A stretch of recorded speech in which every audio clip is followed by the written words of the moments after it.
মানুষ অসুস্থ হয়ে যায় তখন তাকে চ্যাং ধনা করে তুলতে হয়, কারণ মোংলায় অ্যাম্বুলেন্স যায় না। মোংলায় মানুষের জীবন জোয়ার ভাটার সাথে সম্পৃক্ত।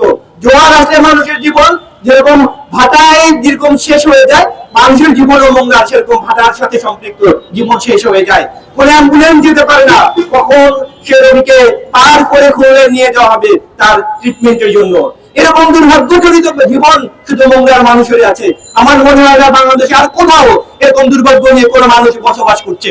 আমরা এই কারণে এখানে দাঁড়িয়েছি। আমরা এখানে বক্তব্য দেওয়ার জন্য আসিনি, আমরা শুধু দুটো দাবি নিয়ে এসেছি। প্রথম দাবি হচ্ছে আমাদের মোংলা নদীর উপরে ঝুলন্ত সেতু দিতে হবে। যে দুর্বিষহ জীবন পার করছে, যখন সকালবেলা এবং বিকালবেলা সেই ইপিজেডের শ্রমিকগুলো পারাপার করে, তখন হাজার হাজার সেই ছেলে মেয়ে তারা নদীতে পড়ে যায়। এই দুর্ঘটনা কেবলই একদিনের জন্য নয়, এটা সিস্টেমেটিক দুর্ঘটনা আমি বলবো, কারণ যে ঘটনা প্রতিদিন ঘটে এটি কখনো দুর্ঘটনা হতে পারে না।